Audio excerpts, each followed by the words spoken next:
এই ভিডিওটা সম্ভবত 24 কি 25 রমজানের সময়। দুপুরে আরহাকে ঘুম পাড়িয়ে আমি এখানে চলে আসলাম রান্না করার কাছে। আরহার বাবা তো বাসায় নেই, একা একাই আমাকে সব কাজগুলো করতে হয়। আজকে যদি সুযোগ পাই তাহলে আমাদের এখানে একজন নেইবার আছে, ইয়ামিনী, ওনার বাসায় কিছু ইফতার পাঠাবো। যদি আরহার বাবা আগে আগে আসে তাহলে সম্ভব আর কি। আরহা ঘুমিয়ে থাকতে থাকতে যতটুকু প্রিপারেশন নেওয়া সম্ভব সবই করার চেষ্টা করছি।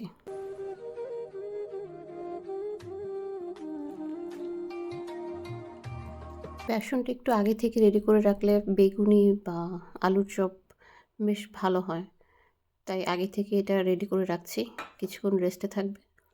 তার ফাঁকে আমি অন্যান্য ভাজা পোড়ার কাজগুলো করব। ইফতার বানাতে আসলে প্রায় আগের দিনের কথা মনে পড়ে, খুব বেশি দিন আগের কথা না। আমার কাজ ছিল ভাজা পোড়া করা, আর সিলভিয়া সব ধরনের কাটাকুটি করতো। সাম্মা শরবতটা রেডি করে রাখতো, আর সাহেবের কাজ ছিল প্লেট সাজানো। আম্মু দুপুরের আগেই তার রাতের রান্না শেষ করে রাখতো। রাতের রান্না সেহরি দুটো একসাথে করা হতো। আমাদের বাসায় বেশিরভাগ সময় রাতে কেউ খেত না, ইফতার খাওয়ার পরে পেট এমনি ভরে থাকতো, তাই রাতে আর খাওয়া হতো না। আম্মু তার রান্না বান্না 2টার মধ্যেই শেষ করে ফেলতো। এরপর আম্মুর ছুটি, আম্মু গোসল নামাজ পড়ে কিছুক্ষণ রেস্ট নিত, তারপর কোরআন শরীফ পড়তে বসতো। আর আমি আর সিলভিয়া আসরের নামাজ পড়ে কিছুক্ষণ কোরআন তিলাওয়াত করে তারপর যেতাম আমাদের কাজে।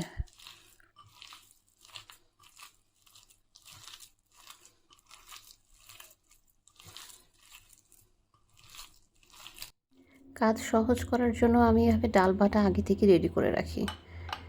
এখানে পেঁয়াজ, হলুদ, মরিচ সব কিছু একসাথে মিক্সড করে আমি পলিথিনে করে ফ্রিজে রেখে দিই।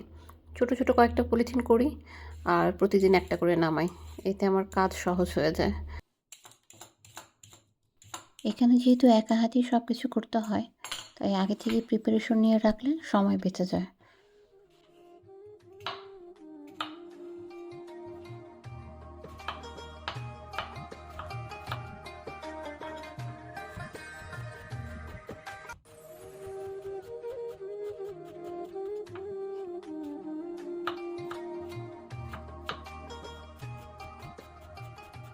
আমি এখানে বেশ কিছু সালাদ কেটে নিচ্ছি। আমি আর আরহার বাবা আমরা দুজনেই ছোলা সালাদ দিয়ে মেখে খেতে খুব পছন্দ করি। আমরা তো এখানে মুড়ি তেমন একটা খাওয়া হয় না, একদমই খাওয়া হয় না বললেই চলে, কারণ পুরো রোজাতে খুব সম্ভবত 2 দিন কি 3 দিন মুড়ি খাওয়া হয়েছে। আর বাকি সময় এভাবে টমেটো, শসা, পেঁয়াজ, মরিচ দিয়ে ছোলাটা মেখে খাই আমরা, বেশ ভালো লাগে।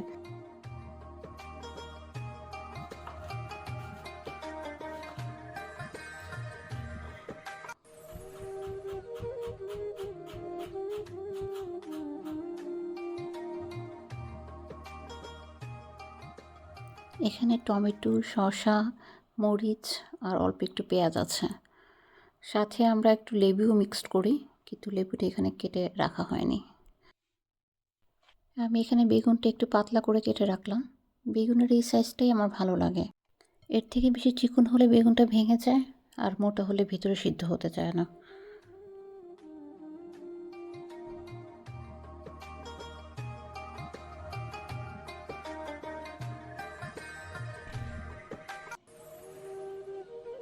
আজকের ওয়েদারটা বেশ সানি, অনেক দিন পর এখানে রোদ উঠল। মার্চ মাসেও এখানে শীতের তীব্রতা কমেনি, বেশ ঠান্ডা পড়ে এখনও। এটাকে অনেকটা শীতের হালকা মিষ্টি রোদ বলা যায়। বাংলাদেশে ডিসেম্বর মাসে যেমন ঠান্ডা পড়ে, এই ঠান্ডাটা অনেকটা তেমনই, খুব বেশি গরমও না আবার খুব বেশি ঠান্ডাও না।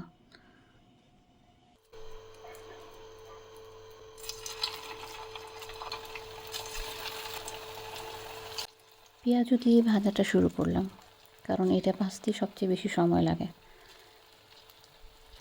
আমি আজকে রান্নাটা একটু আগেই শুরু করে দিলাম, যেহেতু নেইবারের বাসায় ইফতার পাঠাবো, তাই আগে আগে করলে আমার সময়টা বেঁচে যাবে। আমি খুব বেশি ভাজা পোড়া করি না, আমরা দুজন মাত্র মানুষ, আর এগুলো একটা মুখে দিয়েও দেখে না। মাঝে মাঝে শখ করে একটা দুটো বেগুনি নেয়, কিন্তু ভিতরের বেগুনটা ফেলে দিয়ে উপরের অংশটাই শুধু খায়। তাই ঝামেলা করি না বেশি একটা। যদিও আরহা ঘুমিয়ে থাকতে আমি রান্নাবান্নার কাজ শুরু করে দিয়েছিলাম, কিন্তু পেঁয়াজু ভাজতে না ভাজতেই আরহা উঠে যায়। আরহা উঠে গেলে ওকে টাইম দিতে হয়, দেখা যায় যে হাতে সময় থাকলেও অনেক দেরি হয়ে যায়। ছোট মানুষ একা একা বাসায় থাকে, আমি রান্না বান্না করলেও একটু বেশি বিরক্ত হয়। তারপরও আলহামদুলিল্লাহ, আল্লাহ অনেক কিছু সহজ করে দিয়েছেন। বাবা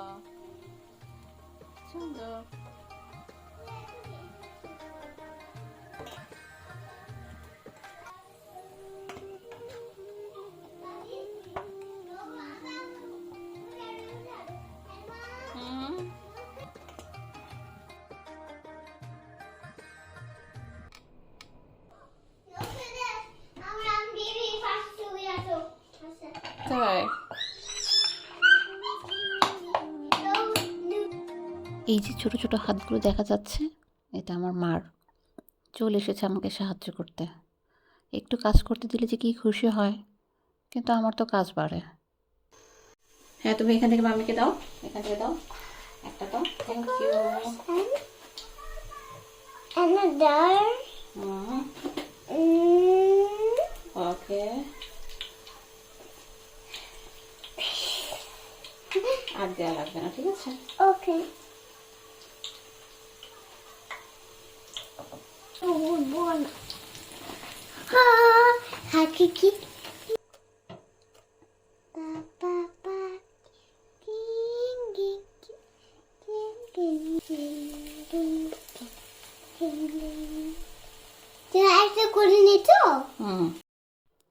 কোনো কিছু ভাজাভাজির কাজ করলে আমি সাধারণত আরহাকে রান্নাঘরে আসতে দিই না, যেহেতু গরম তেল থাকে, আমার বেশ ভয় লাগে। আরহাকে পাঠিয়ে দিয়েছিলাম, ওর ভিতরে গিয়ে কান্না শুরু করে দিলাম এখানে আসার জন্য।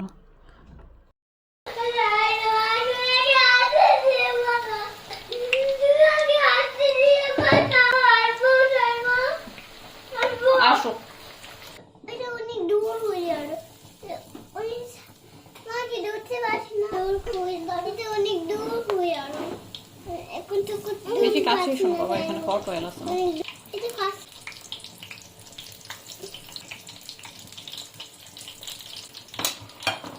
আমি দেখতে পাচ্ছি পাশে একটু কুকি করছো, আমি এই পাশে দেখতে পাচ্ছি।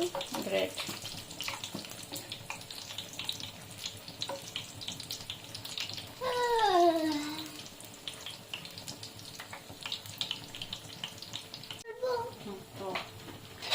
মামি আছে,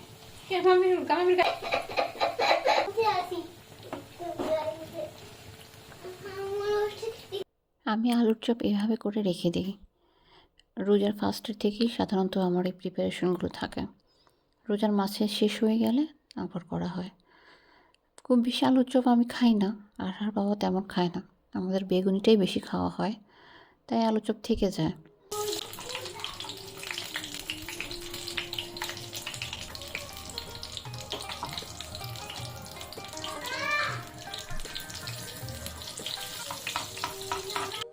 ইফতার ভাজতে ভাজতে আরহার বাবা কাছাকাছি চলে এসেছিল, ফোন দিয়েছিল।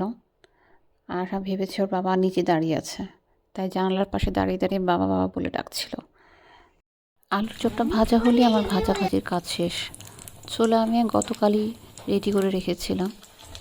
আমি একেবারেই অনেকগুলো করে ছোলা সিদ্ধ করে অর্ধেকটা ডিপে রেখে দিই, আর অর্ধেকটা রান্না করি। যেহেতু অনেকগুলো করে রান্না করি, তাই একবার রান্না করলে 2-3 দিন হয়ে যায়। এই তো আমার ভাজা পোড়ার কাজ শেষ। এখানে বেগুনি, আলুর চপ আর পেঁয়াজও আছে।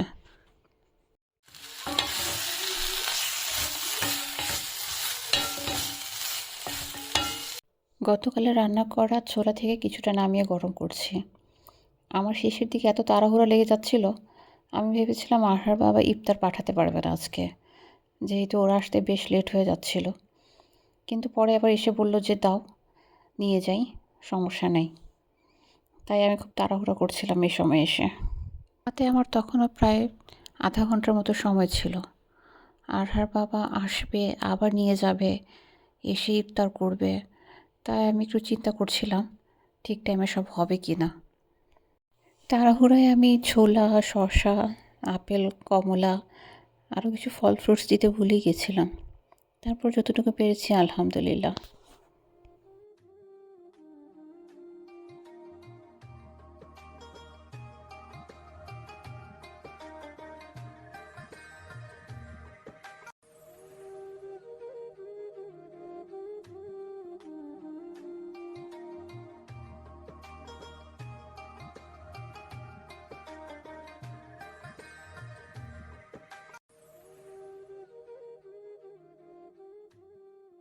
এই তো আলহামদুলিল্লাহ আমাদের আজকের ইফতার। একা একা যতটুকু পেরেছি করেছি, আমাদের জন্য যথেষ্ট। আলহামদুলিল্লাহ।